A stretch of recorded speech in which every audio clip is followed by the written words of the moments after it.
그만큼 사형제 폐지의 문제가 오래된 주제이긴 합니다만 여전히 인권과 생명에 대한 고민이 있는 의원님들께서는 관심을 많이 가져주시는 주제라는 생각이 드는데요. 오늘 그 행사 시작하기 전에 설명드리면 마치 오늘 오전에 아직 국회의원 시스템에는 올라와 있지 않습니다만 더불어민주당의 박지원 국회의원께서 사형제 폐지 특별법을 발의하겠다라는 글을 SNS에 이제 올려주시면서 22대 국회에 사형제 폐지 법안이 발의되는 것으로 소식을 접했습니다. 그리고 특히 그 법안은 21대 국회까지 총 9번의 특별법안이 발의되었다가 법안이 잘못 폐기됐었는데 이번에 10번째 법안이 됩니다. 그래서 의미도 또 있고 또 오늘 이 세미나의 주제가 인권에 기반한 사형제도 대체 형벌에 대한 고민을 이야기 나눈 것인데 기존에 저희들이 함께 했었던 사형제도 특별법, 사형제 폐지 특별법, 대체 형벌에 대한 한 발 더 나간 고민을 할 수 있는 자리를 바랍니다. 이번 공동주치에 준비하신 의원님들과 인사하신 분들 많이 오셔서요. 지금부터 이제 본격적으로 연례 세미나 시작하도록 하겠습니다. 네, 저는 청춘주기 주교회의 정의평일의 사형제 폐지 소위원회에서 이런 김덕진이라고 합니다. 사형제 폐지 소위원회가 매년 주관하는 연례 세미나 올해 2024년 인권에 기반한 사형제 대체 형벌은 무엇인가라는 제목으로 지금부터 시작하도록 하겠습니다. 네, 본격적인 세미나에 들어가기 이전에 오늘 공동주치해 주신 의원님들과 또 청춘주기 주교회의 정의평화위원회 대표하는 분들 모시고 인사 말씀과 개회사를 듣도록 하겠습니다. 네, 먼저 22대 국회 전반기 국회 부의장님으로 활동하고 계십니다. 사형제 폐지 법안뿐만 아니라 인권과 민주주의에 관한 많은 법들과 제도를 준비하는 데 앞장서 주시는 분이시기도 하신데요. 네, 이하경 국회 부의장님 모시고 세미나 개회 말씀을 청해 듣겠습니다. 박수를 맞아주십시오.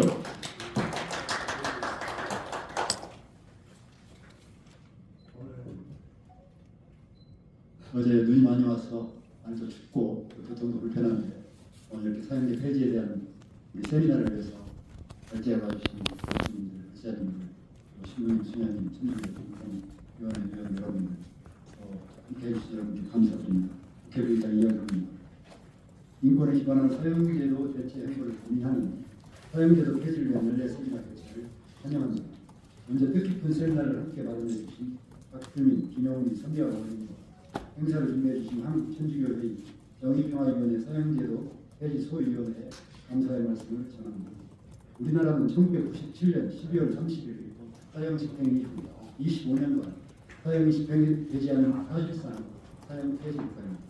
하지만 강력 범죄가 발생할 때마다 사형 집행이 필요하다는 의견으로 생명권이 침해되어서는 안 된다는 논쟁이 뜨겁습니다. 대한민국은 유엔 총회에서 사형 집행유예 결의안에 찬성 표결했으며 국회에서도 15대부터 21대까지 9차례에 걸쳐 사형제도 폐지에 대한 법안이 발의되었습니다. 우리가 인권과 생명의 가치를 존중하는 방향으로 나아가고 있음을 보여주는 예시입니다. 현재 전 세계 111개국이 모든 범죄에 대해 사형을 폐지했으며 종신형 등 대체 형벌로 사회정의를 구현하고 있습니다.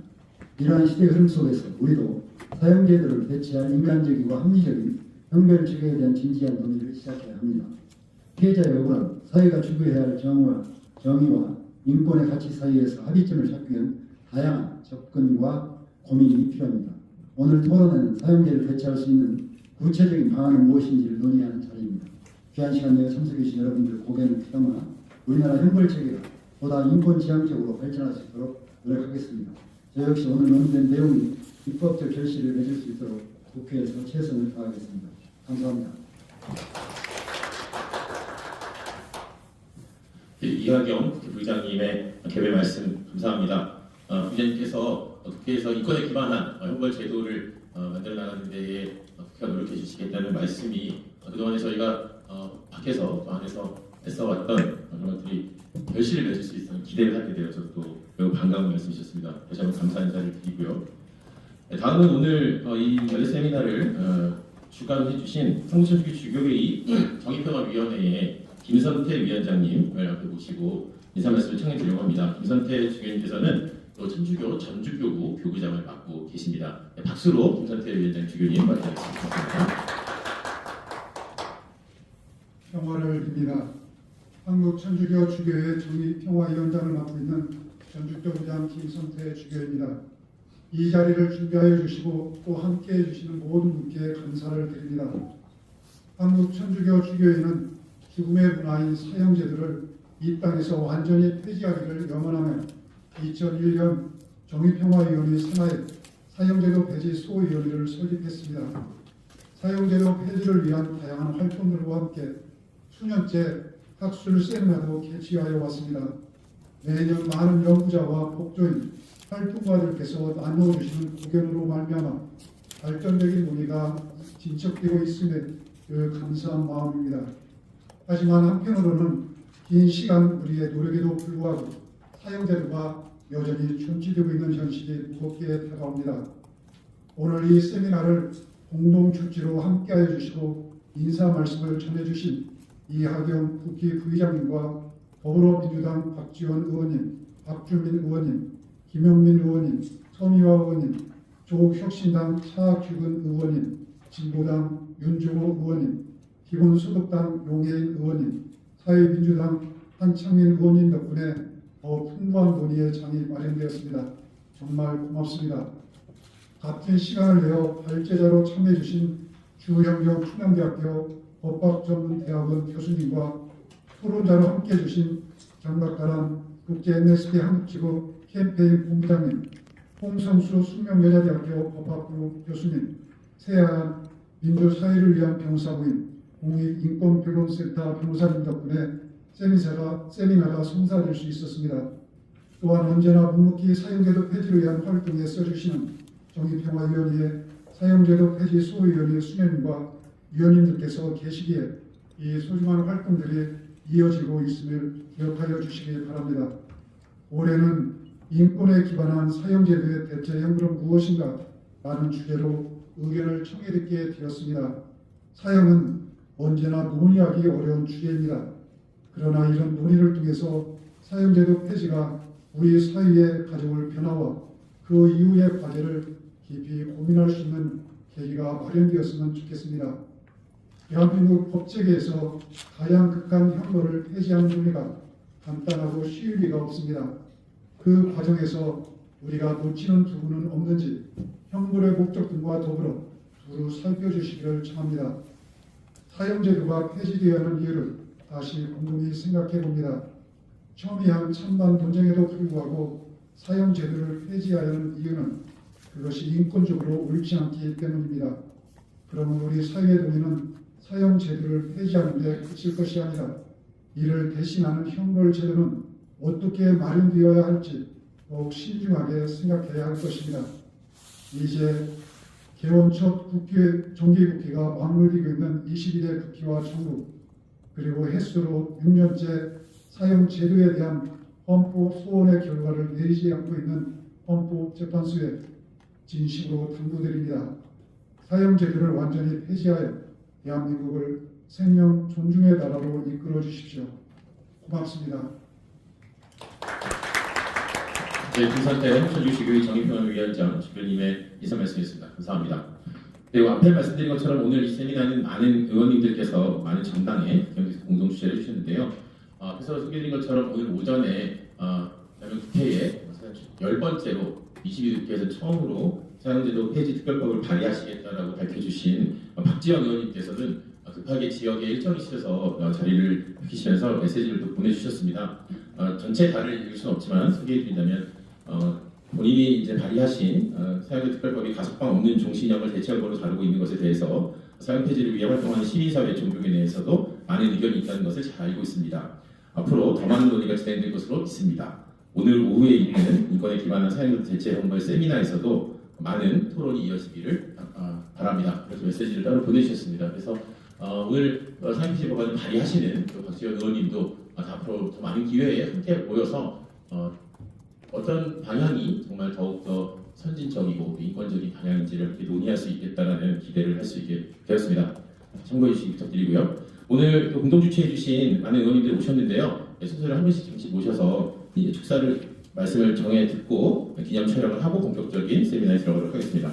네, 다음은 지금 국회 보건복지위원회 위원장을 맡고 계시고요. 인권과 민주주의를 위한 법안에 항상 연구해 주신 분이신데요. 네, 더불어민주당의 잠깐 자리해 주셨나요?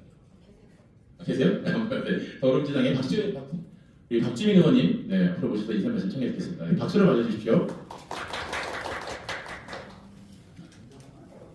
아, 네. 앉아서 이미 나오고 계셔가지고. 네. 감사합니다. 이제 1997년 이후로 사용 집행이 안 되고 있습니다. 뭐 우리나라의 많은 분들이 여러 가지 이유로 사용을 집행할 수 없다는 것을 알고 있기 때문에 되는 것 같아요. 그럼 뭐 한 발짝 더 나갈 수 없을까? 그건 당연히 해야 되는 거고, 사실은 이제 그런 부분에서 논의를 목표로 해야 되는데 그렇게 잘 안 되는 거예요. 세미나를 통해서 논의를 좀 더 활발하게 이루어지길 기대하고요. 박지원 의원님이 또 휴가를 하신다고 해서 논의가 좀 더 잘 되지 않을까 기대도 있습니다. 좋은 말씀 많이 주시면 후보에서 열심히 감사합니다. 네, 주민 감사합니다. 작년에 이어서 올해도 함께 공동주최를 해주셨습니다. 네, 다음은 공동주최 해주신 의원 중에서 사회민주당의 대표님이신 한창민 국회의원님께서 와주셨는데요. 네, 박수를 맞아주십시오. 앞으로 오시겠습니다.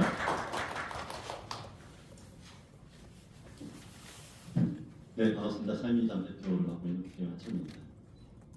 오늘 이 자리가 어떤 의미를 가지고 있는지는 다들 잘 알고 계실 거라고 생각합니다. 저희 사회가 27년 동안 사형을 집행하자는 실질적인 사형 폐지 문제에 불구하고 여전히 인권의 상징인 사형제 폐지가 현실적으로 이루어지지 못하고 있습니다. 그만큼 사회적인 인식이 더디게 움직이고 있다는 건데요. 거기에 대해서는 저희 정치권이 조금 더 책임 있게 갔어야 되지 않나 이런 생각을 하고 있습니다. 이번 국회에서 10번째 조금 전에 말씀드렸듯이 박지원 의원님을 중심으로 해서 연동전환 특별법이 제안될 예정이 있는데 저희 함께 이 세미나를 준비해 주신 의원님들과 함께 이번에는 그냥 제안하는 것을 넘어서 실현될 수 있도록 저도 사회민주당도 최선을 다하겠습니다. 이 사형제 폐지를 통하고 그로 인한 대체 형벌을 마련한 것은 단순한 형벌제도를 바꾸는 게 아니라 우리 사회의 인권을 어떻게 변화시킬 건지, 그다음에 생명 존중의 사회가 어떻게 나아갈 것인지를 가늠하는 구조가 될 거라고 생각합니다. 이 차원에서 더 깊게 고민하고 오늘 논의되는 내용 중심으로 저도 많은 실천을 할 수 있도록 하겠습니다. 고맙습니다. 네, 한창민 대표님 감사합니다. 네, 또 오늘 이 자리에는 공동주최 의원으로는 함께해 주시지 못하셨지만 우리 박희생 의원님께서도 와주셨는데요. 갑작스럽게 앞으로 부르셔서 말씀 쳐주셔도 될까요? 오랫동안 법원에서 판사로 계셨던 의원이시기 때문에 어떤 말씀 주시고요. 박수로 대해주시고. 네, 뭐 저는 오늘 게시판 보고 좋은 세미나가 있는 것 같아서 참여를 했습니다. 저도 법관 생활을 한 24년간 했고 또 형사 재판도 많이 해봤습니다. 근데 사실은 재판하면서는 정말 흉악무도한 범인에 대해서 무기징역 가지고는 부족하다 이런 생각을 많이 하면서 결국은 사형 선고가 좀 하지 못하고 무기징역을 선고했던 그런 기억이 나는데요. 저는 어쨌든 이제 뭐 인간의 생명이라든지 정말 사형 집행으로 인해서 돌이킬 수 없는 일이 벌어진 과거의 사례도 많이 있었고 그렇지만 또 피해자나 그 유족들의 입장에서 보면 이러한 흉악범들 사람이 죽었는데 살려줘야 되느냐 이런 고민이 될 때도 많았습니다. 오늘 또 우리 신부님들이 이렇게 추천을 해주셔가지고 우리 생명을 어쨌든 끊는 사형제도를 해줘야 된다는 논의를 좀 해서 이게 저는 이제 저도 뭐 사형제는 지금 집행이 안 되기가 오래돼서 사실상 법원에도 지금 사형 선고는 이제 거의 없어진 걸로 알고 있고 그렇지만 흉악범에 대해서는 현재 무기징역 제도라든지 또 무기징역 설다도 가석방으로 나오는 이런 일이 좀 많이 있기 때문에 피해자들에 대한 그 어떤 유족들에 대한 그런 어떤 사적인 어떤 감정이라든지 이런 원한 이런 것들을 국가가 제도적으로 풀어줄 수 있는 좋은 대안이 오늘 좀 토론에서 나왔으면 그래서 정말 저도 현장에서 재판을 하다 보니까 이 현재 무기징역 제도가 너무 약하다 이런 생각을 많이 했었는데 좋은 결론이 좀 나왔으면 좋겠습니다. 감사합니다. 네, 국회의원님 감사합니다. 저희가 준비하실 시간 주지 않고 갑자기 요청드렸는데 주셔서 감사드리고요. 해주신 말씀은 아주 솔직한 고민이셨던 것 같습니다. 현장에서 법관으로 법조에서 느끼셨던 여러 가지 고민들 말씀해 주셨는데요.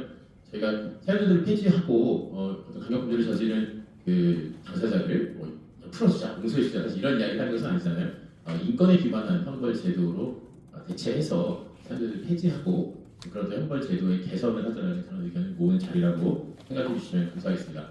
네, 그러면은 오늘 말씀 청해드릴 분들 다 말씀해 주신 것 같아서요. 인사 말씀해 주신 분들과 발제 토론자들 그리고 주최자들 앞으로 좀 모시고 저희가 사진을 좀 남기도록 하겠습니다. 오늘 그 의미 있는 자리에 함께해 주신 분들을 또 사진으로 기록해 주는 것도 중요한 활동의 하나라고 생각합니다. 앞으로 좀 모시겠습니다.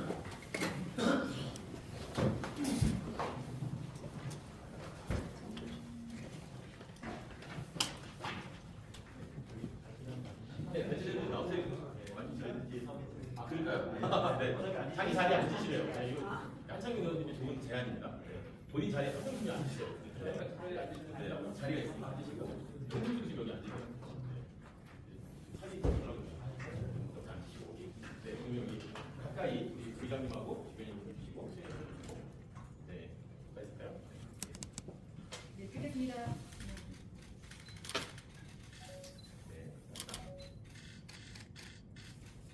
너무 부담입니다. 네, 그리고 사용자들을 대체하는 인권에 기반 형벌을 만들자 이런 뜻이니까 너무 무거울 필요는 없을 것 같습니다. 네, 네, 다 끝나면 말씀드리고 마지막으로 네, 다 됐을까요? 네, 선생님 마지막 한 장 더. 네, 괜찮아요? 네, 한번 드실까요? 네, 알겠습니다. 네. 하나, 둘, 셋. 네, 감사합니다. 네, 이학용 부의장 비롯한 의원님들, 김선태 주기님 감사합니다. 그럼 지금부터 하성룡 신부님께 좌장을 맡아주실 우리 하성룡 신부님 모시고 발제 토론을 진행하도록 하겠습니다. 네, 박수로 하성룡 신부님과 발제자들, 토론자들을 맞아주십시오. 네, 감사합니다.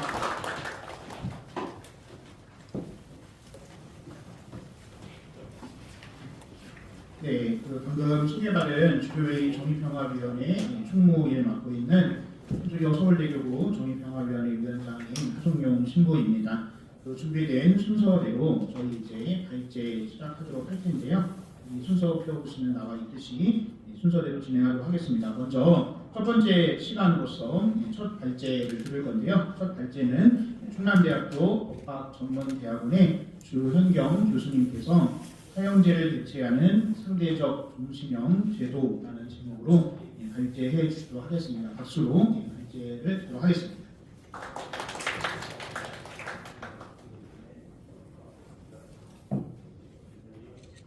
충남대학교 주현경입니다. 저는 충남대학교에서 형사법을 연구하고 학생들을 가르치고 있습니다. 전 오늘 이런 뜻깊은 자리에 함께할 수 있게 되어서 영광입니다. 사실 제가 사용자들을 위한 글을 써달라는 부탁을 받고 학을 사유를 여자면서 제일 먼저 했던 일이 있습니다. 뭐냐면 1997년부터 지금 몇 년이 지났는지 한번 손으로 세번을 넣었다. 계산이 잘못됐는지 한 번 더 체크를 하면서 적고 이름이 몇개 쳤는다면 그때 기준으로 몇 년이 흘렀다라는 말을 적고 싶어서 그런 일을 하게 됩니다. 이런 일을 더 이상 하지 않아도 되는 날이 오기를 기대하면서 발제를 시작하겠습니다. 개인적인 말씀을 드리면 제가 직업적 연구자로서 가장 먼저 발표를 했던 것이 바로 국회의원 회관에서 절대적 종신형에 대해서 발표를 했었던 일입니다. 그리고 그때부터 또 몇 년이 지났는지도 살펴봤는데요. 벌써 10년 정도가 지났었더라고요. 이렇게 10년이 흐르는 동안 아직도 사형이 폐지가 되지 않았구나라는 생각을 하게 되었습니다. 그런데 이번 발표를 준비하면서는 조금 다르다고 느끼게 된 적이 있습니다. 긍정적인 변화라고 생각하는데요. 바로 종신형 대체형벌에 대해서 꽤 접근 제도가 조금 원화했다라는 점입니다. 아까 말씀드린 것처럼 제 첫 발표에서 저는 고민할 때 절대적 종신형보다는 상대적 종신형이 더 합리적이다라는 발표를 했었는데 당시 토론할 때에도 다른 의견들을 더 많이 들었었던 것 같습니다. 그런데 이번에 발표를 준비하면서 자료들을 정리하다 보니 이제는 좀 바뀌어서 아니면 제가 못했었던 것일 수도 있는데요. 절대적 종신형보다 상대적 종신형 제도가 더 합리적인 대체형벌이라고 주장하는 글들을 훨씬 많이 접할 수 있었습니다. 이렇게 대체형에 대한 논의가 활발해진 것이 어찌 보면 사형 폐지에 또 한 발 더 접근하는 길이라는 생각이 들고 이런 조금씩 변화하는 과정에서 자연스럽게 사형 폐지를 우리가 말할 수 있지 않을까라고 생각합니다. 오늘 주제는 조건에 기반한 사형 제도의 대체 형법에 대해서 논하는 것입니다. 따라서 저는 오늘 사형을 폐지해야 되는 이유에 대해서 말하기보다는 어떤 대체 형벌이 더 합리적인가를 듣고 그 중에서도 절대적 종신형보다는 상대적 종신형 그리고 상대적 종신형도 구체적으로 어떠한 조건을 가지고 있어야 하는지를 설명해 보고자 합니다. 우선 시작하기 위해서 사형과 종신형에 관련된 현황들을 간단하게 살펴보았습니다. 이곳에 계신 많은 분들은 관심이 있으시기 때문에 보통 거의 아시는 내용이겠지만 간단하게 정리를 하겠습니다. 종신형이라는 표현은 범죄자를 평생 구금하는 종류, 형벌을 뜻하고 절대적 종신형과 상대적 종신형으로 구별합니다. 상대적 종신형은 가석방 등으로 석방될 수 있는 기회를 가지고 있는 종신형을 뜻하고 절대적 종신형은 그와 다르게 어떤 이유에서건 교도소에서 나올 수 없는 무기징역형을 의미합니다. 따라서 가석방도 불가하고 사면에 대해서도 불가해야 한다는 견해도 있기는 한데 사면은 행정부와 관련된 권한, 대통령의 권한이기 때문에 이 부분은 좀 빼고 이야기를 합니다. 그래서 제가 발제문에서는 가석방 없는 종신형이라는 표현을 사용했는데 절대적 종신형과 같은 의미로 오늘 발제해서 사용하도록 하겠습니다. 우리나라 법률 현황을 살펴보면 우리나라는 사형이 가장 중한 형벌로 규정되어 있고 그 이하의 무기징역형과 금고 등을 형 종류로 정하고 있습니다. 이때 무기징역형은 가석방이 가능한 경과 기간 20년이 지나면 가석방이 가능할 수 있도록 규정이 되어 있습니다. 그리고 가석방을 하는 경우에는 가석방 기간은 10년으로 되어 있습니다. 페이지를 좀 넘겨서 27페이지로 가겠습니다. 판결 선고 현황을 좀 살펴보았습니다. 최근에 사형이 거의 선고되지 않다가 2022년에 사형이 한 번 선고가 되었고 무기징역형은 2019년 이후로 보면 10여 건, 20여 건, 40여 건 정도로 선고되는 것을 확인해 볼 수 있습니다. 범죄 현황에 대해서 살펴보면 다들 조금씩 다르게 평가하고 있는데요. 우선 강력범죄는 이렇게 사용이 폐지되어 있지만 감소 추세라는 평가가 있습니다. 그렇기는 한데 살인범죄가 감소 추세인 것은 맞지만 성폭력 범죄는 증가 추세로서 2022년에 최고 건수를 기록하기도 했습니다. 사실 이 통계 안에서 어떤 범죄 종류가 사형 또는 무기징역형에 해당하는 범죄인지를 정확하게 알 수는 없기 때문에 이 통계를 통해서 강력범죄가 증가되었다 또는 감소되었다라고 섣불리 평가하기는 어려운 상황인 것 같습니다. 여론조사 현황을 보면 여전히 사형제 존치론의 폐지론보다는 좀 더 높은 지지를 갖고 있는 것으로 나타나고 있습니다. 발제문 29페이지로 가서 가석방 현황을 잠깐 살펴보려 합니다. 뒤에서 내가 가석방 이야기를 할 거라서 이 내용들을 좀 가지고 왔습니다. 가석방 허가율은 현재 65%에서 75% 수준입니다. 거꾸로 말하면 가석방이 되지 않는 수형자의 비율이 25%에서 35% 정도라는 뜻이고요. 형 집행유예 어느 정도일 때 가석방이 되었는지의 통계를 살펴보면 80% 이상 90% 미만인 경우가 가장 큰 상황이라고 볼 수 있습니다. 특히 무기형 집행 중에 가석방된 인원이 몇 명인지를 살펴보면 2018년에 40명이었고 2019년부터는 연간 10명째를 유지하고 있습니다. 올해는 제가 알기로 1명만 가석방된 것으로 알고 있습니다. 무기형 가석방자가 어느 정도의 형 집행 기간이 경과된 후에 가석방되었는지를 살펴보면 25년 이상, 30년 미만인 때 가석방된 비율이 가장 높았습니다. 새로운 종신형 제도를 논하기 위해서 이렇게 간단하게 통계를 살펴보았습니다. 새로운 종신형 논의에서 최근에 주목할 수 있는 두 가지 법안이 있어서 소개를 해드리려고 합니다. 하나는 2023년, 바로 작년에 나온 법무부안이고 이 사형폐지소위원회에서도 작년에는 이것을 주제로 토론을 했었던 것으로 알고 있습니다. 법무부가 작년 8월에 입법 예고한 형법 일부 개정 법률안은 사형 제도를 없애지는 않았지만 실질적 사형 폐지국에서 무기징역보다 조금 더 엄한 종류의 형벌이 필요하다는 이유에서 가석방 없는 무기형 제도를 신설하였습니다. 그 방법은 특별하게 새로운 형벌의 종류를 정한 것은 아니었고요. 무기징역과 무기금고를 가석방이 허용되는 무기형 그리고 허용되지 않는 무기형으로 한다라는 조항을 신설하는 방식으로 하고 무기형을 선고할 때 가석방 허용 여부를 함께 선고할 수 있도록 하는 조항을 신설하는 제안이었습니다. 하지만 국회 임기 만료에 폐기가 되었습니다. 이 안에 대해서 대한변협에서는 찬성 의견을 밝힌 바 있고 대법원 법원행정처에서는 이 논의는 사형 폐지를 전제를 하는 것이어야 한다. 그리고 다른 여러 가지 조건들을 면밀히 판단하는 것이 좋겠다라는 논의를 제시한 바 있습니다. 형사법 전공 학자들이 학술단체인 형사법 학회가 있습니다. 이 학회에서도 법무부 안에 대해서 의견서를 제출한 바 있는데 당시 이 안이 나름대로 현실적인 대안이 될 수는 있지만 가석방 없는 무기형이 단축해야 될 형 집행 경과 기간도 10년으로 두는 방법을 타협안으로 제시한 바 있습니다. 그리고 바로 지난달에 형사법학회가 형법 전면 개정안을 발표했습니다. 학회 1년 사업으로 형법의 1조부터 마지막 조항까지를 모두 개정해 보겠다는 의도에서 만들어진 것인데, 그렇기 때문에 당연히 형벌제도에 대해서도 개정 방법이 논해져 있었고, 이 내용이 제가 아마 소개해드릴 수 있는 가장 신선한 논의인 것 같아서 내용 좀 가지고 왔습니다. 이 내용은 놀랍게도 사형 존치가 50%, 사형 폐지가 50%라는 투표 결과를 반영해서 두 개의 안으로 만들어져 있습니다. 보통 다른 법안은 두 개로 나오지 않았는데 이 형벌 부분만 그렇게 나오게 되었습니다. 그래서 사형 조치와 폐지와 둘 다 새로운 종류의 종신형을 추가하는 것으로 하였고, 그 내용은 앞서 법무부에 대한 타협안도 제시한 것처럼 50년 동안의 형 집행 기간이 경과된 후에 가능한 가석방 제도였습니다. 그 내용은 제 발표문 32페이지에 있으니 한번 참고해 보시면 좋을 것 같습니다. 이런 상황을 어떻게 해석할 수 있을지 고민을 좀 해보았습니다. 그런데 우선 이러한 법무부의 논의 그리고 학회에서의 논의는 적어도 사형 폐지에 대해서 더욱더 구체적인 논의가 시작된 것이라고 평가할 수 있으리라 생각합니다. 그리고 가석방 없는 종신형에 대해서 인권 침해적 요소가 있다는 점에 대해서 적어도 학회에서는 일정 수준 이상의 합의가 이루어졌기 때문에 이러한 결과가 나왔던 것으로 생각하고 있습니다. 그렇다면 약간의 본론으로 들어가 봐야 될 것 같습니다. 사형을 대체한 거를 도대체 어떤 유형의 종신형이어야 하는가라는 질문에 답을 하는 것입니다. 우선 첫 번째는 절대적 종신형이어야 하는가 또는 상대적 종신형이어야 하는가인데요. 저는 앞서 말씀드린 것처럼 여기서 우리는 상대적 종신형을 선택해야 한다라고 말하고 싶습니다. 그렇다면 절대적 종신형이 왜 아닌가라는 것에 답을 해야 하는데요. 그 답은 우리가 사형을 폐지하려고 하는 의도와 같이 생각해 보아야 한다라고 생각합니다. 사형제도는 인간의 존엄을 침해하는 잔혹하고 비인도적인 형벌이기 때문에 사라져야 한다라고 우리가 말합니다. 절대적 종신형은 적어도 생명을 침해하는 종류의 형벌은 아닙니다. 하지만 그 부분을 제외하고 생각을 해본다면 사형에 대해서 비판할 수 있는 수많은 논거들이 절대적 종신형에도 유사하게 적용될 수 있다고 봅니다. 우선 첫 번째로 절대적 종신형 제도는 인간의 자유권에 대해서 본질적인 침해를 하고 있습니다. 따라서 외국에서는 이런 모습을 바로 산 사람을 죽은 것으로 취급하는 것과 마찬가지다. 이른바 생매장을 하는 것이다 라고 평가하기도 합니다. 두 번째, 절대적 종신형은 자유를 잃은 사람의 공포가 끝없이 지속되게 한다는 점에서 인간 존엄에 반합니다.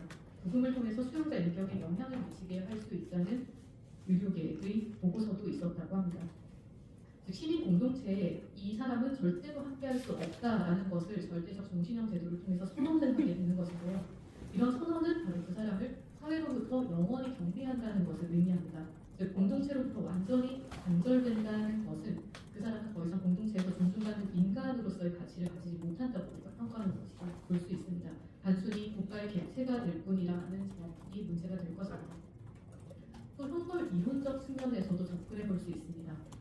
형벌 이론적인 측면에서 교도소 행정 그리고 그 안에서의 우리의 교도의 목적은 제4회화라고 말을 합니다. 그런데 절대적 종신형을 선고받은 사람에게 제4회화 되어야 한다는 말은 모순적인 표현인 것이죠. 그렇다면 그 사람이 교도소에서 어떤 생활을 해야 된다고 우리가 말을 할 수 있을까요?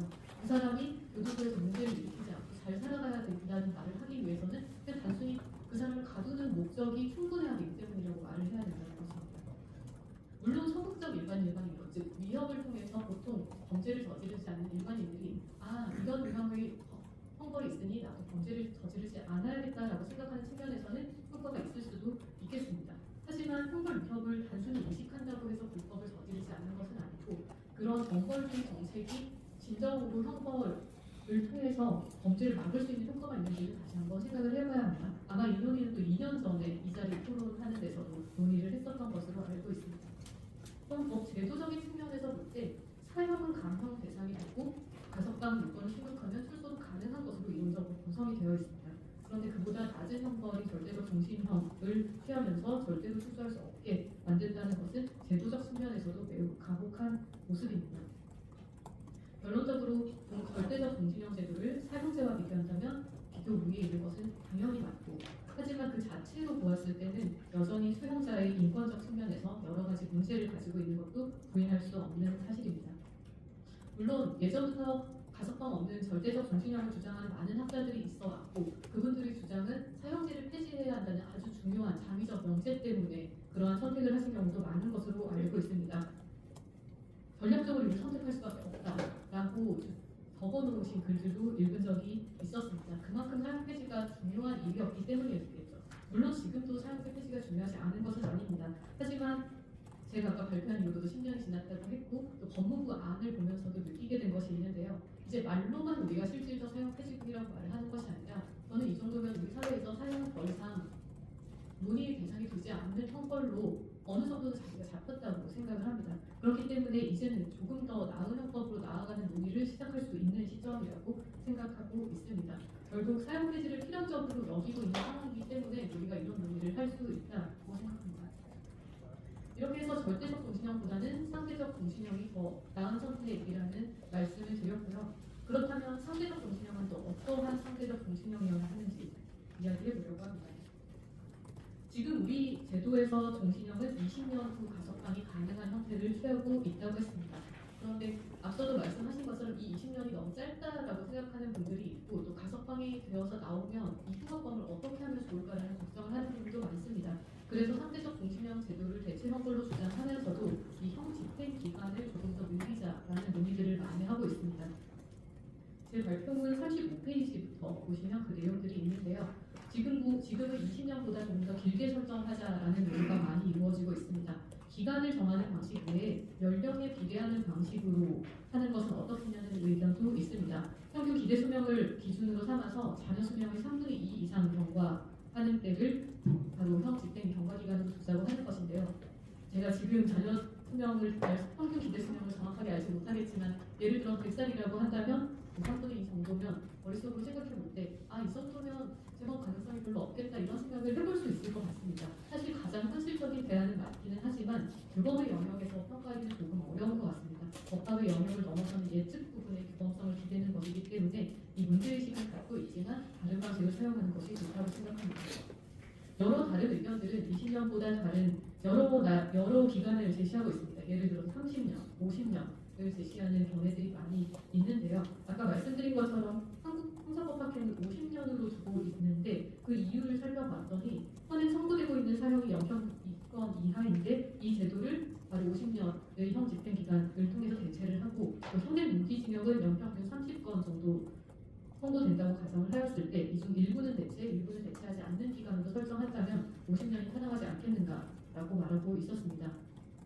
또 어떤 견해에서는 30년 이상 50년 이하로 하자라는 견해도 있었는데요. 유기징역형 형벌 상한선이 30년이고 가중을 하는 경우에는 50년까지 가능하기 때문에 이 선과 맞추자는 견해였습니다. 그 이외에도 25년, 20년으로 두자는 견해들이 있었는데 논문의 발표되는 시점에 따라서 조금씩 다른 의견들이었기 때문에 이건 감안을 해서 제시를 해야 우리가 살펴보아야 할 것 같습니다. 또 무기수 가석방이 된다고 할 때 가석방 기간이 현행으로는 10년이라고 말씀을 드렸는데요. 새로운 상대적 종신형 제도는 이 10년은 또 모자라기 때문에 좀 더 길게 해야 된다는 방법들이 제한되고 있습니다.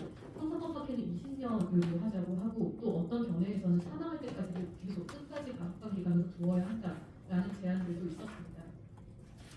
형 집행 기간뿐만 아니라 보안 처분도 추가해야 한다라는 견해가 있었는데요. 보호관찰이 가석방에 보통 부과되지만 그뿐만 아니라 위치 추적 전자 장치를 부과하여야 하는데 이 역시 평생 동안 해야 된다라는 견해들도 있었습니다. 그리고 대상 범죄의 유형을 한정해야 한다라는 견해도 있었습니다. 살인 중에서도 무호살 그리고 잔혹한 방법으로 살해한 경우 등등을 선고 요건으로 제시하는 방안도 있었습니다. 그리고 마지막으로는 가석방 절차를 강화해야 한다는 의견들이 많이 있었습니다. 법원이 가석방 심사 결정을 하는 사법적 통제가 필요하다는 것입니다. 현행 가석방 제도는 행정처분 제도로 되어 있고 법무부의 위원회가 결정하도록 하고 있습니다. 그런데 이런 방식이 아마 가장 일반인들의 우려를 가지고 오는 것 같습니다. 따라서 상대적 종신형 제도를 취하면서 가석방에 대해서 좀 더 신중하게 판단할 수 있는 사법 절차를 거치자라는 것인데요. 그 방법도 바로 사법 절차를 거치자는 방법도 있고 또 다른 견해로는 지금과 같이 가석방 심사위원회의 심사 후에 다시 법원에 가석방을 신청하는 형식을 이용하자라는 견해도 있었습니다. 지금까지는 상대적 종신형 제도로서 가능한 여러 가지 대안들을 소개를 해드렸습니다. 이러한 내용에 대해서 제가 검토한 바를 말씀을 드리면 첫 번째로 자유형 제도가 지금 존재하고 있는데 여기에 플러스 알파로 종신형이라는 이름으로 명명하는 것은 법 제도상 좋은 방법은 아니라고 아니라고 생각합니다. 무기형이라는 표현이 결국 종신형이라는 표현과 다르지 않은데 이름은 다르고 내용은 같은 것을 정존하도록 한다는 문제가 있습니다. 형사법적 용어가 일반인들이 쉽게 다가오지 않는다면 그것은 좋은 형법이라고는 할 수 없을 것입니다. 두 번째로 사형제를 폐지하지 않은 상태에서 새로운 형벌제도를 논의하는 것은 문제가 있다라고 생각합니다. 이 모든 새로운 형벌의 논의는 실질적으로 사형이 집행되고 있지 않기 때문에 만들어진 논의입니다. 그런데 사형 제도를 그대로 법조문에 둔 상태에서 새로운 법조문을 형법에 넣는다는 것은 어려운 일일 것 같습니다. 물론 사형이라는 글자를 형법에서 빼는 것이 너무나 어렵기 때문에 그냥 실질적인 폐지 상태로 두고 새로운 형벌을 넣자라는 그 견해를 이해하지 못하는 것은 아니지만 만약에 대체 형벌을 신설하는데도 사형이라는 글자를 없애지 못한다면 그 이후에 우리가 언제 그 글자를 없앨 수 있을지는 더욱더 우리가 알 수 없는 미래로 남겨두는 것이 아닌가라는 생각이 듭니다. 적어도 대체 형벌을 논의를 한다면 사형이라는 글자를 없애는 것까지 합의를 하는 것이 중요하다는 생각이 듭니다. 세 번째는 형 집행 경과 기간을 어떻게 설정하는가의 문제입니다. 50년이라는 말씀을 드렸는데요. 50년이라는 기간이 너무 길지 않은지 한번 생각해 보면 좋겠습니다. 범죄를 저지르는 사람이 성인이라고 생각한다면 적어도 20세 이상일 거고 무기징역형을 선고받고 50년의 형 집행 경과 기간이 지나자면 70세가 됩니다. 70세 이후에 드디어 가석방이 가능하다는 것이지 무조건 가석방이 된다는 뜻은 아닙니다. 그렇기 때문에 이렇게 하는 가석방 제도는 사실상 절대적 종신형 제도와 거의 유사한 형벌 제도를 만들자는 뜻으로 이해하게 됩니다. 현행 형 집행 기간이 20년으로 되어 있는데 유기징역 판결을 받은 수용자도 무조건 가석방이 되는 것은 아니라는 점을 좀 고려해 볼 필요가 있고 유기징역형에서 가중 처벌되는 사람은 50년의 형 선고를 받고 3분의 1 이상이면 가석방이 가능하지만 실제 가석방 집행률이 앞서 살펴본 것처럼 70%나 80% 이상일 때라는 것을 가정을 해본다면 실제로 유기징역 30년 선고받은 사람도 형 집행률 70% 가정했을 때 21년이 지나야 석방이 될 수 있습니다. 이것도 가석방이 가능할 때나 말할 수 있는 내용이고요. 무기징역형 선고를 받은 사람은 이 사람보다 훨씬 더 엄중한 죄책을 지고 있는 사람이기 때문에 실질적으로도 이것보다 더 늦은 시점에 가석방이 될 수 있거나 또는 가석방이 되지 못하는 것이 현실입니다. 이런 점들을 고려한다면 저희 마지막 결론은 지금 이대로 둬도 괜찮답니다. 사형만 없애버리고 그대로 둔다면 아무런 문제가 없다는 거죠. 결국은 행정처분으로 가석방할 수 있다 하더라도 무기수는 1년에 10명 정도 가석방이 되는 현실 그리고 올해 1명 정도라는 현실을 생각해 보았을 때 아주 큰 문제는 일어나지 않을 것이다 라고 생각이 듭니다. 참고로 유럽의 사형제 폐지 국가들은 거의 상대적 종신형 제도를 취하고 있고 현행 우리 무기징역형과 유사한 제도를 가지고 있습니다. 우리가 보통 많이 살펴보는 독일은 사형제도를 폐지하면서 절대적 종신형을 가지고 있었고 이 제도를 다시 상대적 종신형으로 변경하였는데 최소형 집행 기간을 15년으로 두고 있습니다. 이런 점에서도 우리가 시사점을 얻을 수 있을 것입니다. 독일 이야기가 나온 김에 외국에서는 종신형에 대해서 어떤 식으로 입법을 했는지를 간략하게 살펴보았습니다. 방금 말씀드린 것처럼 독일에서는 1977년에 무기징역형 자체는 합헌이지만 그럼에도 불구하고 무기징역형에서는 수용자에게 원칙적으로 자유를 회복할 수 있는 기회, 즉 자유를 얻을 수 있는 심사 기회는 있어야 한다라고 보았습니다. 독일에서는 무기형의 가석방 요건에서 좀 특수한 내용들을 살펴볼 수 있습니다. 아까 말씀드린 것처럼 15년을 복역한 경우 이상이어야 한다고 말씀을 드렸고요. 두 번째로는 그 집행을 계속해야 할 특히 중대한 책임이 형 선고받은 자에게 없어야만 가석방을 할 수 있습니다. 이런 요건들을 우리나라에도 도입을 한다면 가석방이 조금 더 쉽지 않게 할 수 있는 제한 요소로 작용할 수 있을 것으로 보입니다. 또 세 번째로는 일반인의 안전을 고려해서 가석방을 해도 문제가 없는 경우여야 합니다. 즉 재범 위험성에 대한 사회의 안전도 고려해서 가석방을 하는 것인데요. 물론 우리나라의 가석방 제도가 이런 것을 고려하지 않는 것은 아니지만 가석방에 대한 요건, 이러한 요건을 법률로 명시하고 있는 것은 아니기 때문에 우리도 가석방에서 이런 제도를 명시하는 방안을 생각해 볼 수 있을 것입니다. 또한 사형제를 도입하지 않고 있는데 최고 형벌이 상대적 종신형도 아니고 그냥 유기징역형으로 두고 있는 나라들도 있다고 합니다. 스페인, 노르웨이, 크로아티아 등이 그런 나라들입니다. 이런 내용들도 우리가 참고해 볼 수 있을 것입니다. 북미 내용은 발제 내용으로 가정하는 것으로 하고 종합적 대안이라고 말씀드릴 수 있는 저희 마지막 결론을 말씀드리고 논의를 정리해 보겠습니다. 우선 첫 번째, 사용제 폐지와 함께하는 형벌 범위는 상대적 종신형이어야 하고, 우리가 실질적 사용 폐지국으로서 사용을 폐지한다는 것을 반드시 전제로 하여 이 논의를 하여야 한다라고 생각합니다. 또 법치국가의 형벌로서 적정하다고 볼 수 없는 제도를 도입해서는 안 될 것이고, 절대적 종신형 제도는 바로 이런 것으로 적정하다고 볼 수 없는 제도라고 평가됩니다. 두 번째, 상대적 종신형 제도를 제도화할 때에도 너무 긴 장기 구금형으로 두면서 현행 무기징역형과 경존하게 하는 것은 적절하지 않다라고 생각됩니다. 특히 50년과 같은 경우는 너무 무리하다라고 생각이 되고요. 지금 현행 20년, 제가 조금 양보한다면 30년 정도까지는 양보를 해볼 수도 있을 것 같습니다. 마지막으로 가장 강조하고 싶은 내용은 아까도 말씀드린 가석방 제도입니다. 제가 현행 제도를 그대로 둬도 무리가 없다고 말씀드린 건 가석방 제도를 조금 더 변경한다는 것을 전제하여서 말씀드리는 겁니다. 행정처분으로 제도화하고 있는 부분이 개선이 필요한데, 첫 번째로 행정처분이기 때문에 법원의 판결과 단절되어 올라가는 점이 문제입니다. 앞서서 의원님께서도 좀 적절히 지적해 주신 것처럼 판결을 선고하는 입장에서는 이 정도라면 가석방되어서는 곤란하겠다라는 건들이 많이 있다고 알고 있습니다.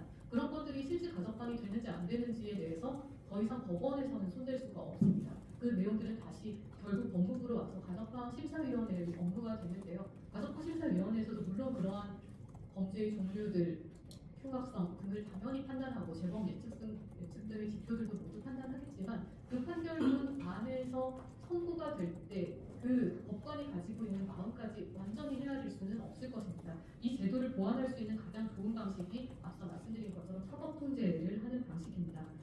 사실 저는 사용 폐지와 상관없이 형 집행에 대해서는 모든 가석방이 사법심사 대상이 되어야 된다라는 견해를 예전부터 가지고 있었는데요.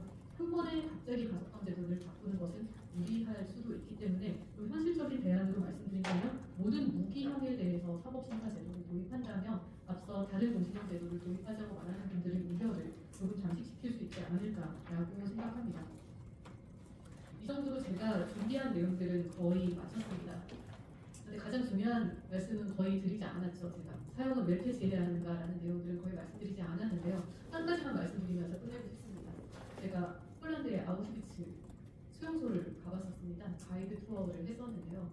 사실 굉장한 역사의 산물들이 눈앞에 있는데 가이드가 너무 평온하게 가이드를 하는 것 같아요. 어떠한 감정도 섞지 않는데 한 중반부 이상이 되니까 이 가이드는 일부러 이렇게 말하는구나 라는 걸 알게 되었습니다. 여기서 어떤 감정을 넣지 않고 건조하게 말을 하는데 그것이 바로 이 역사가 어떻게 흘러왔는지를 아주 객관적으로 보게 해준다는 생각이 들었습니다. 지금과 딱 맞는 말은 아닌데요. 제가 사용 폐지에 대해서 너무 건조하게 말한 게 아닌가라고 고민을 해보다가 들어서 말씀드리는 겁니다. 오히려 이렇게 객관적으로 말하는 것이 우리는 너무나 당연한 실질적 사용 폐지 바뀌고 더 이상 사용은 집행되지 않을 것이라는 믿음이 있기 때문에 이렇게 말씀을 드릴 수 있다고 생각합니다.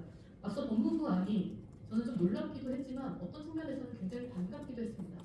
그 개정 안에 보면 실질적 사용 폐지국으로서 중한 형벌이 필요하다라고 되어 있거든요. 오히려 법무부도 더 이상 사용은 선고되지 않을 것을 전제하고 있기 때문에 그런 논의를 시작하고 있고, 우리는 이 모든 논의들이 사용 폐지라는 길을 가는 과정 속에서 함께하는 것이라고 생각이 듭니다. 또 토론자들 분께서 좋은 말씀을 많이 준비하신 것 같아서 제 발제는 여기까지 마치도록 하겠습니다. 감사합니다.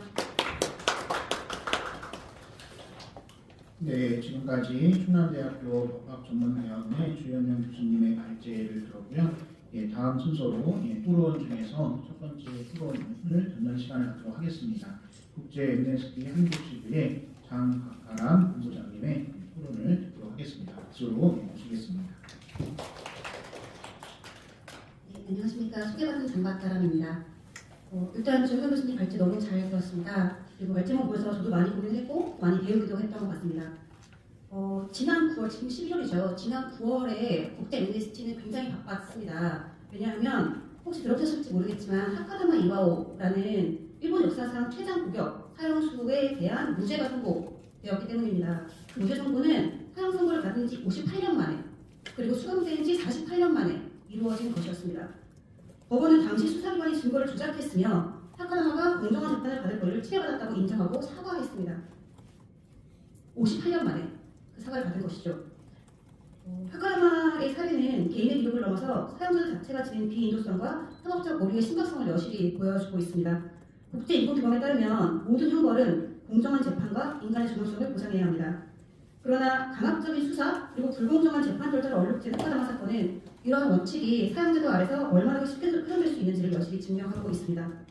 이는 사형제가 인간의 존엄성을 훼손할 뿐만 아니라 동정한 사법제도를 위협하는 구조적이고 치명적인 결함을 가진 제도라는 점을 다시 한번 우리에게 환기시켜준다고 생각합니다. 그래서 꼭 이 사례를 함께 공유하고 싶었습니다. 사형제는 국제인권법을 명백하게 상충합니다. 그래서 사형제가 폐지되어야 하는 이유에 대해서는 사실 발제자께서 앞에서 마지막에 굉장히 울림 있는 마무리를 해주시기도 하셨고 오늘 토론에 배정된 시간상 제가 논의는 좀 줄이고 토론문으로 가름하도록 하겠습니다. 발제자가 말씀하신 것처럼 이 모든 논의는 사형제의 폐지가 전제되었을 때 가능한 것이기 때문입니다. 다만 저희 국제미니스트에서 매년 발행하고 있는 연례 사형제 보고서에 관해서 잠깐 언급을 좀 드리고자 합니다. 가장 최근에 발간된 2023년 연례 사형제 보고서에 따르면 2023년 12월 31일 기준 전 세계 국가 총 4분의 3에 가까운 국가가 법률 또는 관행적으로 사형제를 폐지하고 있습니다. 대한민국도 여기에 포함이 됩니다. 그리고 사형 집행 국가 역시 2023년 기준 16개국으로 크게 감소했습니다. 그런데 이 문제 제가 이 말씀을 드리는 이유는 뭐냐면 그 16개 국가에서 사용되고 있는 방식에 문제가 있기 때문입니다. 그 16개국에서 사용되는 여전히도 국제법과 기준을 위반하는 방식으로 방법이라고 사용되고 있는 것으로 나타났습니다. 이 사례를 보면 사형제 폐지가 왜 필요한지를 다시 한번 여실히 느낄 수 있습니다. 그 방식을 좀 보면요. 공개 처형, 그리고 18세 미만일 때 발생한 범죄로 인한 사형, 정신 또는 지적장애를 가진 사람들에 대한 사형, 국제적인 기준에 따라 공정한 재판 기준에 부합하지 않는 절차를 거친 사형, 고문이나 기타 부당한 대우를 통해 만들어졌을 수 있는 거짓 자백에 의한 사형, 피로가 출석하지 않은 상태에서 선고된 사형, 강제 사형, 그리고 심지어는 군사법원이 민간인에게 사형을 선고해서 이루어진 사형 등이 포함됩니다. 또한 몇몇 국가에서는 고의적 사형을 처벌하지 않았기 때문에 국제법상 가장 심각한 범죄의 기준을 충족하지 않는 범죄에도 사형 선고가 이루어진 것으로 나타나고 있습니다. 국제미니스트는 사형제를 범죄의 성격이나 상황, 개인의 유무죄 또는 기타 특성, 국가가 사형 집행에 사용하는 방법에 관계없이 모든 경우에 예외 없는 반대 입장을 견지합니다.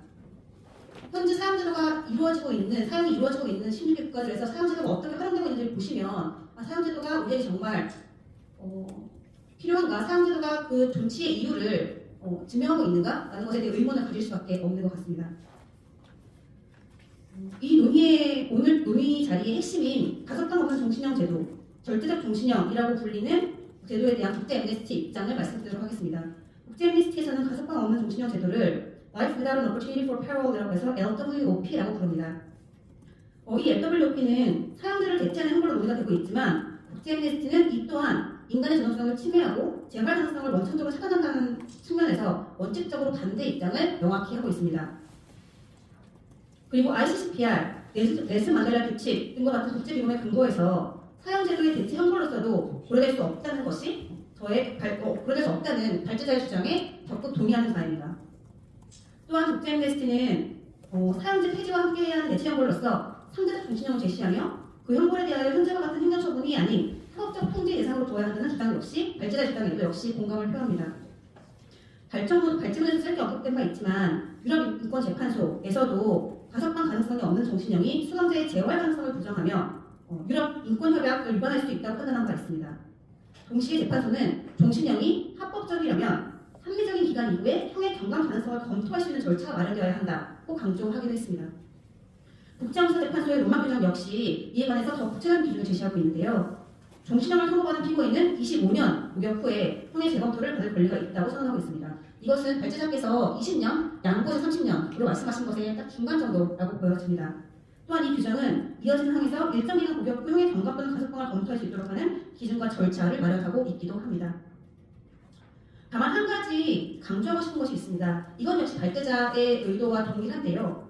국제미니스트는 LWOP에 대해서 이에 대한 비판보다 사형제도의 보편적 폐지가 엠네스티 활동의 절대적인 우선순위에 있음을 명확히 합니다. 즉 LWOP에 대한 비판으로 인해서 사형제도의 폐지가 이루어져서는 안 된다라는 것입니다. 사형제도가 아직 폐지되지 않은 국가에서 폐지를 위한 임시 대안으로서 LWOP가 논의될 수 있는 가능성을 완벽하게 부정하지는 않습니다. 또한 사형제 폐지가 전제된 상황에서 LWOP에 반대하는 것이 곧 무기한 구금에 대한 반대를 의미하는 것도 아닙니다.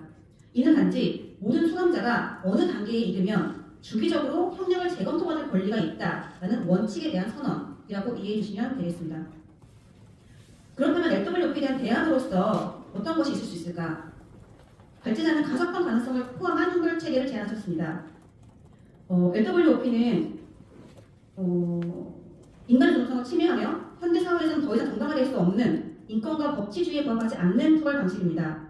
사형제가 폐지된 국가에서는 이러한 형벌 체계를 넘어서 인권 중심의 형사 정책으로 전환이 이루어져야 할 것입니다. 그리고 한국 사회는 다들 아시다시피 이미 실질적 사형제 폐지 국가로 분류되고 있기 때문에 이런 논의가 가능하다라고 생각을 합니다. 인권에 기반한 형사 정책이라고 하는 것은 단순히 범죄를 응징하는 데 그치지 않고 범죄자의 재활과 사회 복귀를 목표로 해야 합니다. 그것이 사회 정의를 실현할 수 있는 진정한 길이기 때문일 것입니다. 이러한 관점에서 발제자의 제안과 같이 LWOP를 대체할 형벌 체계로서 정기적인 심사를 통해 가석방 가능성을 부여하는 상대적인 종신형은 적절한 대안이 될 수 있을 것이라고 생각합니다. 이러한 체계는 범죄자의 자유 가능성을 인정하면서도 사회적 안전을 확보함으로써 사회 정의와 인간 존엄성을 동시에 실현할 수 있는 방향으로 형사 정책, 나아가 사회 전체를 발전시키는 데 중요한 출발점이 될 것입니다. 물론 그 발제자께서 발전해서 말씀하셨던 것처럼 사형제 정치론이나 가석방 없는 종신형 도입에 대한 찬성으로 기울어져 있는 여론, 법감정이 있습니다. 하지만 그것들에 대해서는 발제자께서 역시 제안해 주신 것과 같이 형집행 경과기간을 설정한다던가 대상범죄 유형을 한정한다던가 가석방 절차를 강화한다던가 보안 처분을 강화하는 방식 등 여러 가지 조건을 설정함으로써 충분히 설득 가능한 영역이라고 보여집니다. 그래서 사형제 폐지의 필요성을 상기하고 그리고 그 사형제 폐지의 대안으로서 그 제시되는 형벌 체계 역시 위헌적이지 않은 제도여야 함을 상기하면서 오늘과 같은 많은 법조인들과 행정가 분들께서 이런 관련 조건들에 대해서 면밀하고 하지만 신속하게 논의를 이끌어 주시기를 바라는 바입니다. 마지막으로 이번 LWOP에 대해서 이루어지고 있는 치열한 논쟁의 중요성에도 불구하고 다시 한번 강조하지만 이 모든 논의의 절대적인 선행 조건은 사형제의 즉각적인 폐지에 있어야 한다라는 점을 발제자도 강조하신 바와 같이 다시 한번 강조하면서 토론을 마치겠습니다. 감사합니다. 네, 저희 첫 번째 토론으로 국제 엠네스티 한국지부의 장박가람 본부장님의 말씀 들었습니다. 다음 순서로 두 번째 토론 시간을 가질 텐데요. 숙명여자대학교 법학부의 홍성수 교수님의 토론 발표를 듣도록 하겠습니다. 박수 보고 모시겠습니다. 네, 안녕하세요. 숙명여자 홍성수입니다. 저는 준비한 토론문 읽어가면서 말씀드리도록 하겠습니다. 이 사형제 폐지에 대한 논의에서 대안을 이야기하지 않을 수 없습니다. 사형제를 폐지하자는 것은 중범죄자를 처벌하지 말자는 것이 아니라 다른 형태의 형벌을 부과하자는 제안이기 때문입니다. 그런 점에서 사형 폐지 논의에서 사형제를 대체한 형벌을 무엇으로 제한할 것인지는 매우 중요한 문제가 될 수밖에 없습니다. 일각에서는 이 사형제 폐지에 대한 대안으로 절대적 종신형을 이야기하지만 절대적 종신형은 사형제보다 조금 나은 제도이긴 하지만 사형제의 문제를 고스란히 안고 있는 제도라고 생각합니다. 주영명 교수님 좋은 말씀을 많이 해주셨지만 가장 중요한 지적은 아마 여기 나와 있는 사형에 대한 비판 논거의 거의 대부분은 가석방 없는 종신형에서 동일하게 적용될 수 있다는 날카로운 지적이 아닐까라고 생각하고 저도 여기에 동의하는 바입니다. 이 사형제 폐지의 논거를 좀 정리해보면 중범죄에 대한 범죄 억제를 입증되지 않는다, 재사회화가 원천적으로 불가능하다, 생명권을 본질적으로 침해한다, 오심 정정에 예를 박탈하다, 사형 자체가 가지고 있는 잔혹성, 정치적 악용 가능성, 사회적 약자에게 불공평하게 적용되는 경향, 사형 집행자에 대한 인권 침해 등을 들 수가 있습니다. 이 중에서 핵심적인 논거는 1번부터 3번 정도고 4번부터 8번은 다소 부수적인 논거라고 할 수 있을 것 같습니다. 그런데 1번부터 4번까지의 어떤 사형제 폐지 핵심 논거들은 절대적 종신형을 비판할 때도 그대로 적용될 수 있는 게 아닌가 싶습니다. 일반적으로 형사정책을 연구하는 학계나 범죄학계에서 이 범죄와 형벌의 관계를 이야기할 때 형벌의 강도는 그 영향이 제한적이고 처벌의 확실성은 유의미한 영향이 있다고 봅니다. 즉 중범죄자를 확실히 검거해서 처벌하는 것은 범죄를 예방하는 데 효과적이지만 형벌의 강도를 높인다고 해서 무조건 효과적인 건 아니다라는 거죠. 조금 더 자세하게 말씀드리면 강도도 당연히 유의미할 때도 있습니다. 벌금 100원을 부과할 때보다는 아마 징역 1년을 부과할 때 범죄 예방 효과는 확실히 있을 수 있을 겁니다. 근데 그것이 징역 5년이냐 7년이냐 또는 10년이냐 12년이냐 더 나아가서 15년이냐 20년이냐 또는 절대적 종신형이냐 상대적 종신형이냐 또는 종신형이냐 사형이냐 이런 식의 어떤 이미 충분히 형벌의 강도가 높아진 상태에서는 거기서 더 형벌의 강도를 높인다고 해서 그 범죄 예방 효과가 늘어나지는 않는다는 것입니다. 즉 사형제 대신 종신형으로 대체하는 것은 다른 말로 형벌의 강도를 낮춘다고 해서 잠재적 범죄자에게 영향을 주지는 않는다는 것입니다. 이런 사용의 범죄 억제력에 대해서는 이미 여러 연구가 나와 있고 거의 확고부동하게 사용자의 범죄 억제력을 부정하는 쪽으로 연구가 정리되어 있습니다. 하지만 아쉽게도 이 오늘의 주제라고 할 수 있는 이 절대적 종신형과 상대적 종신형의 범죄 억제력 차이에 대해서 실증적인 연구를 찾아보기는 힘든 것 같습니다. 이건 아마 연구 방법을 세팅하기가 어렵기 때문에 이 두 가지를 비교한 연구는 아직까지는 없는 것 같습니다. 하지만 우리가 추정을 해볼 수는 있을 것 같은데요. 절대적 종신형과 상대적 종신형 모두 충분히 중한 형태 형벌이고 범죄 예방에 있어서 유의미한 차이를 보이지 않을 것이라는 점을 어렵지 않게 추정할 수 있다고 봅니다. 실제로 어떤 중범죄를 저지를 때 상대적 범죄 종신형이 내려진다고 해서 어떤 이 형벌을 만만하게 보고 범죄 유혹을 느낀다거나 또는 절대적 종신형이 있는 나라라고 해서 중한 형벌이 내려지기 때문에 범죄를 자제해야겠다라고 생각하는 것은 우리가 그렇게 가정하는 것은 어려운 일이기 때문에 사실 범죄 억제력에 관해서 큰 차이가 있다고 보기는 어려울 것 같습니다. 그런데 이 중범죄에 대한 범죄 억제력이 입증되지 않는다는 점에서 이 사형제에 대한 핵심적인 비판 논거는 종신형에도 그대로 적용될 수 있다라고 생각을 합니다. 절대적 종신형이 사회화가 불가능하다는 점에 대해서도 주영래 교수의 발표문에 잘 지적이 되어 있습니다. 그렇다면 현대 형벌 이론에서 형벌의 양대 목적이라고 할 수 있는 일반 예방과 특별 예방의 관점에서 절대적 종신형은 정당화되기 어려운 그런 형벌이 아닌가 합니다. 또한 절대적 종신형이 생명권을 침해하는 정도까지는 아니라 본질적으로 침해하는 정도까지는 아니라고 할지라도 어떤 자유권의 영구 박탈하는 점에서 또 다른 문제를 안고 있다는 지적도 주의 깊게 좀 살펴야 되는 것 같습니다.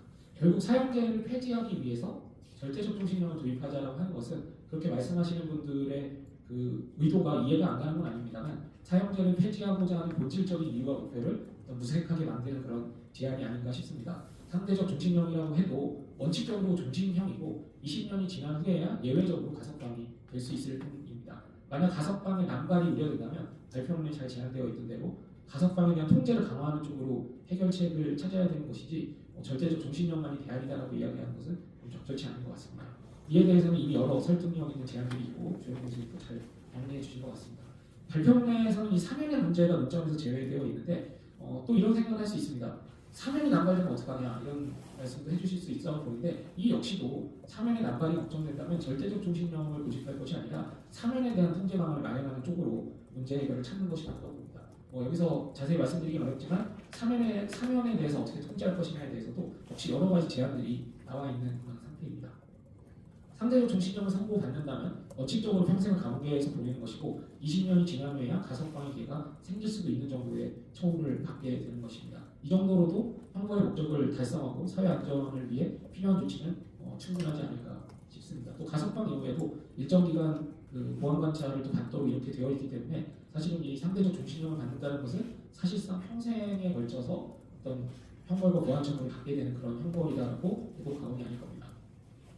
이 발표문을 읽으면서 조금 의아했던 부분은 이 형사법학회 형법 개정 연구회 전체 투표에서 사형 조치와 폐지가 거의 동수의 지지를 받았다라는 점이고 또 가석방 없는 종신형에 대해서도 절대적 종신형이 35.5%, 50년 후 가석방이 가능한 종신형의 57.8%가 지지를 보냈다는 점이 저는 약간 좀 이게 어떤 맥락인지 궁금했습니다.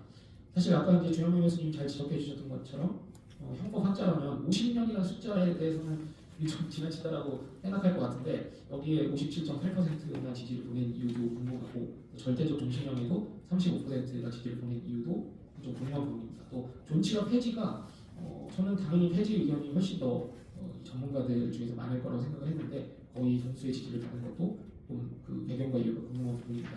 2009년에 사실 연쇄살인범 강호순 사건이 있었을 때 사형이 집행돼야 된다, 사형제를 사실상 부활해야 된다는 논의가 많았음에도 불구하고 당시에 사형 집행 제기를 반대하면서 형사법 교수 132명이 성명을 냈던 일이 기억이 납니다. 지금은 형법 교수님이 많이 늘어났지만 그때만 해도 132명은 상당히 많은 숫자였고 이분들이 이렇게 어떤 당시에 굉장히 거센 국민 여론을 뒤로하고 용기 있게 성명을 냈던 것은 굉장히 인상적인 일이었다고 생각합니다. 물론 그 성명은 사형 집행을 반대하는 것이 핵심 내용이었고 이 사형 폐지를 직접 주장한 것은 아니었고 또 대체 형벌에 입장도 없는 것이긴 했습니다. 하지만 15년 전과 지금의 어떤 형법학의 어떤 분위기에 좀 변화가 있는 건지 아니면 또 어떤 새로운 학술적 논의가 있거나 분위기 또는 그렇게 얘기한 그런 의견 형성되게 된 어떤 이유가 있는지 좀 궁금해서 질문으로 대표적게 드리고 싶습니다. 여기까지 하겠습니다. 감사합니다. 네, 숙명여자대학교 법학부의 홍성수 교수님의 토론 발표를 들었고요. 세 번째 토론 발표를 듣는 시간을 갖도록 하겠습니다. 민주사회를 위한 변호사 모임의 공익인권 언론센터에 계시는 최세연 변호사님의 토론 발표를 듣도록 하겠습니다. 박수로 모시겠습니다. 네, 안녕하세요. 저는 무변 공익권변호센터에서 상담하고 있는 최세연 변호사라고 합니다. 주영경 교수님의 발제문을 읽어보다가 이제 그 외국의 사례에서 독일의 경우에는 1980년대에 이미 절대적 종신형이 위헌이 선고가 되어서 우리나라에 비해서 매우 이른 시기에 위헌 선고가 되었고 상대적 종신형이 도입돼서 지금까지 시행을 하고 있어서 이 사례에 대해서 궁금해져서 조금 알아보는 것으로 토론문을 준비를 했습니다. 그래서 처음에는 이제 가석방이 허용되지 않는 종신형, 즉 절대적 종신형이 위헌이 선고된 경위에 대해서 좀 말씀을 드리고, 그리고 독일에서 시행하고 있는 상대적 종신형의 요건과 내용에 대해서 말씀을 드리려고 합니다. 독일에서는 이미 1940년대에 독일 기본법에서 사형제 폐지를 규정을 한 이래에 이제 53년 형법의 개정에서 사형에 대한 규정이 삭제가 되었습니다.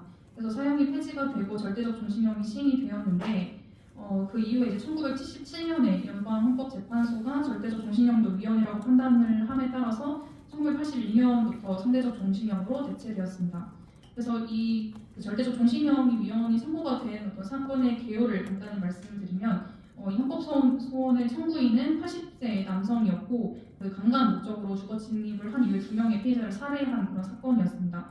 그래서 이 남성은 2년간의 구속 후에 1972년에 무기 자유형을 선고를 받았는데 이제 그 이후에 그 가석방 신청을 계속 했었는데 이 수용인이 이제 재발 가능성이 좀 있다라고 판단을 했고 그리고 이 수용인에게 유리한 위험 예측을 할 수가 없다라는 근거로 이제 가석방을 계속 불허했습니다. 그래서 청구인은 그 1919년과 21년에도 계속 가석방 신청을 했는데 행위 갱생의 결여가 있다라고 판단을 해서 그리고 재범의 위험성이 있다고 판단을 해서 불허되었습니다. 그래서 이 청구인은 1919년과 21년에 이 가석방 불허 결정에 대해서 헌법소원을 청구를 한 것입니다.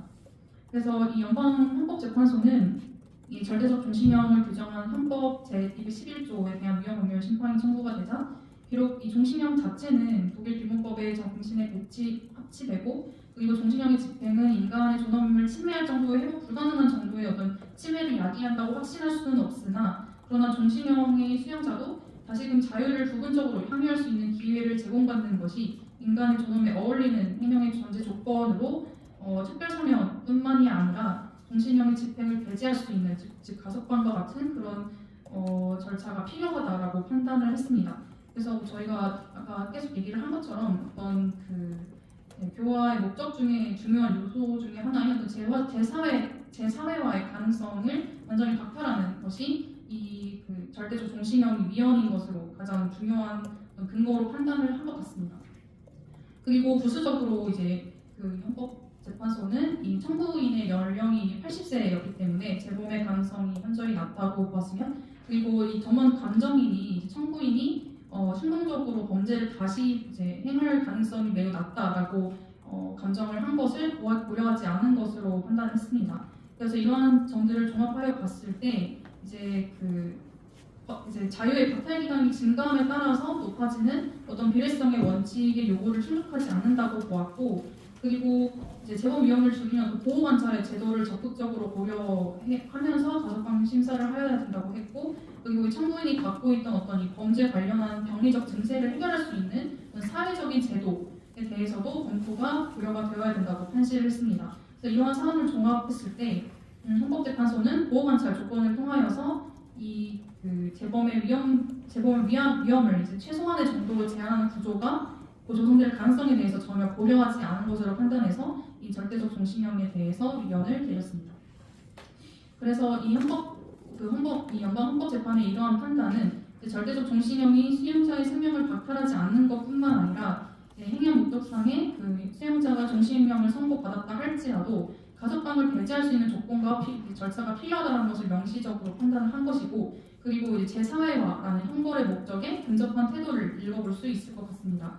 즉 모든 수용자들은 사회에 안전하다고 여겨진다면 이러한 조건을 충족을 한다면 궁극적으로 석방될 수 있는 현실적인 기회를 주어야 한다라고 천명을 했고, 이것이 이제 청구는 어떤 단순한 반성의 표시나 뭐 자비를 호소하는 것이 이제 가석방의 조건이 되는 것은 아니라고도 또 판시를 했습니다. 그래서 이런 이유들로 이제 헌법재판소는 어떤 절대적 종신형을 위헌을 선고를 했고 그 이후에 이제 가석방이 허용되는 상대적 종신형을 도입을 하여서 지금까지 시행을 하고 있는데요. 이 상대적 종신형의 요건, 그 가석방의 요건들을 좀 보자면 아까 교수님께서도 말씀을 해주시긴 했는데 일단은 독일은 그 가석방이 이루어질 수 있는 어떤 형 집행 경과 기간을 15년으로 보고 있습니다. 그리고 좀 중요한 것은 이 형의 선고를 받은 자에게 그 집행을 계속해야 할 특히 중대한 책임이 없는 경우가 인정이 되어야 된다라고 했고 그리고 일반인의 안전을 고려해서 이제 가석방을 하더라도 사회적으로 문제가 생기지 않고 그리고 형의 선고를 받은 자가 동의한 경우 이러한 요건들을 충족하는 경우에 이제 보안 관찰을 조건으로 자형에 대한 집행을 유예를 하도록 하고 있습니다. 그래서 가석방의 조건이 되는 보호 관찰의 기간은 5년이고요. 그리고 이제 법원으로 하여금 이 형의 선고를 받은 자의 그 보호 관찰부 가석방 신청을 허용하지 않는 기간을 최장 2년으로 정하고 있습니다. 그리고 병합형으로 종신형이 선고가 된 경우에는 개개인의 범죄 행위를 종합적으로 평가를 하도록 그렇게 규정을 하고 있습니다. 그래서 이 가석방의 요건에서 이제 특별히 중대한 책임의 의미는 그 수용자의 특별히 무거운 책임으로 인해서 15년의 이상의 형 집행이 이루어져야 하는 경우 가석방에서 제외됨을 뜻합니다. 그러니까 이제 형 15년이 지났음에도 불구하고 수용자에게 어떤 이 형이 계속 이루어져야 하는 특별한 어떤 책임이 있을 경우에만 이제 가석방에서 제외가 된다라는 의미인데요. 그래서 관련해서 그 연방 대법원은 이제 개별적 사안에서의 종합적인 평가가 필요하고 특히 이제 특별한 비난 가능성 그리고 피해자의 수 그리고 이제 이 원래 사건과 별개로 행해진 중범죄의 존재 등 생리 상황의 엄중함이 고려되어야 된다고 보았습니다. 그래서 이 특별한 중대한 책임이라 하는 이제 일반 시민의 안전 이익을 고려한 정당화는 예상될 수 있는 재범의 이제 가능성을 고려해서 자형 유예의 정당성이 담보될 수 있는가가 문제가 되고 수용자에 대한 교화의 진행과 그리고 교도소에서의 어떤 행동 그리고 가석방 이후에 예상되는 상황들이 고려되어서 그 수용자에게 특별한 중대한 책임이 인정되는가를 판단을 해야 된다고 했습니다. 그리고 이제 독일의 경우에는 가석방의 판단 주체가 아까도 말씀을 주셨지만 사법부에서 결정을 하고 있고요. 우리나라는 이제 행정부에서 하는 것과 다르게 그래서 이 가석방은 이제 법원이 결정을 하기 전에 이제 검사 그리고 수용자 본인 그리고 형사시설 그러니까 이 수용자가 이제 형사시설에서 뭐 어떻게 행동을 했는지를 들어보기 위해서 이 형사시설 관련자의 청취가 있어야 된다고 하고 그러니까 수용자의 청취는 부두로 설치를 하도록 하고 있습니다. 그리고 특히 이제 종신형의 가석방의 경우에는 감정인의 의견도 청취를 해야 한다고 규정을 하고 있더라고요. 그래서 이제 감정인에게는 제 1차적으로 뭐 정신과 의사의 감정을 들어야 되고 심리학자도 참여를 하고 있다고 합니다. 이러한 상대적 종신형의 이제 실제 운용 상황을 살펴보면 사면으로만 종신형 수용자를 석방하던 이전의 경우와 비교했을 때 석방까지의 그 집행 기간이 큰 폭으로 줄어들지는 않았지만 어떤 단축은 되었다고 합니다. 그래서 사면만으로 석방을 하던 때에는 20년 정도의 기간이 경과가 된 이후에 가석방이 되었는데 최근에는 17년 정도가 소요가 되고 있다고 합니다. 그래서 지금까지 좀 간단하게 이 독일에서 이제 절대적 종신형이 위헌이 된 경위 그리고 상대적 종신형의 내용들을 좀 살펴봤는데요. 이러한 독일의 상대적 종신형의 이제 도입의 내용들을 보면 이제 아래와 같은 질의 사항이 발생을 할 수밖에 없는 것 같습니다. 지금으로부터 약 40년 전에 이제 절대적 종신형을 위헌 선고할 수 있었던 어떤 독일의 배경이 무엇인가가 저는 가장 궁금했는데 아까 교수님도 말씀을 해주신 것처럼 어쨌든 독일은 이전에 전범 국가로서 그 민간인 학살이 굉장히 많이 자행되었던 곳이기 때문에 그러한 반성적 이제 차원에서 좀 더 빨리 도입이 되었던 것도 아닐까라는 생각도 들 수 있는 것 같습니다. 그리고 아까 이제 그 형 집행 경과 기간에 대해서도 20년에서 30년 정도로 말씀을 해주셨는데 독일은 이제 15년을 지금 도입을 하고 있고요. 그리고 아까 이제 그 가석방의 요건인 특별한 중대한 책임의 판단 요건은 적절한가 그리고 우리나라에서는 지금 가석방을 판단함에 있어서 어떤 요건들이 고려가 되고 있고 이런 것들의 개선 방안은 무엇인가라는 의문점이 생기고요. 그리고 이제 독일의 사례를 참고했을 때 우리나라의 대중의 어떤 인식을 좀 변화시키기 위해서는 어떤 지점을 가장 피력해야 하는가라는 질문이 나온 채로 토론을 마치도록 하겠습니다.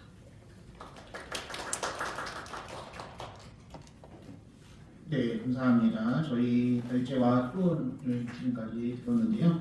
발제와 토론 들으시면서 혹시 질의하실 부분이 있으시면 질의해 주시고 또 발제자와 토론자 분께서 응답해 주시는 시간을 갖도록 하겠습니다. 질의해 주실 때에는 누구 특정한 분에게 하실 거면은 누구에게 질의한다 이렇게 해주시면 될 것 같고요. 모두에게 이제 질의하시고 싶으시면 누구라고 지명 안 하시고 질의해 주시면 응답하는 시간을 갖도록 하겠습니다. 혹시 발제랑 토론 들으시면서 질의하실 거 있으시면 질의하시면 되겠습니다.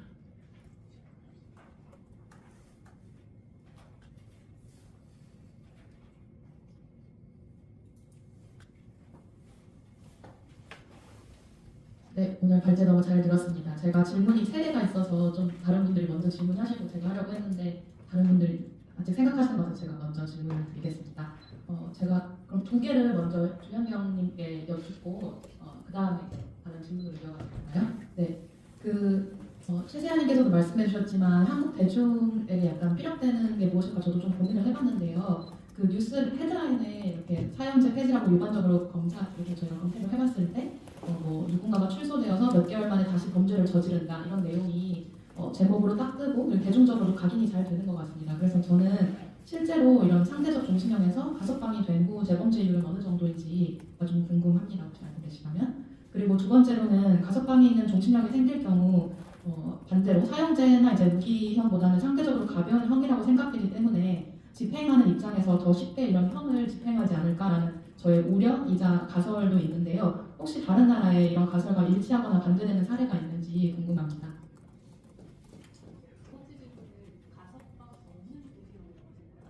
가석방 있는 종신. 네.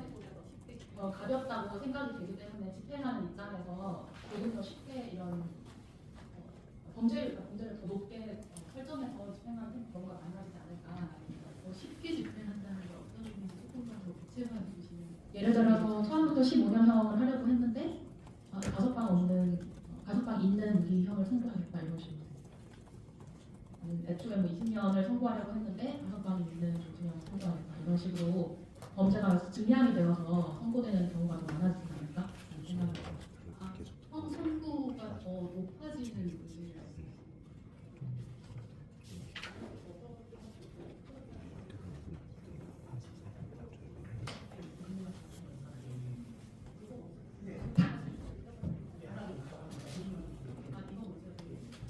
한국 대중이 어떤 걸 피력해야 하는 것이 가장 좋을까라는 고민을 한참 하셨고 우선 가장 중요한 질문 가석방된 이후에 재범률이 어떻게 되냐고 저한테 제가 지금 모르겠습니다.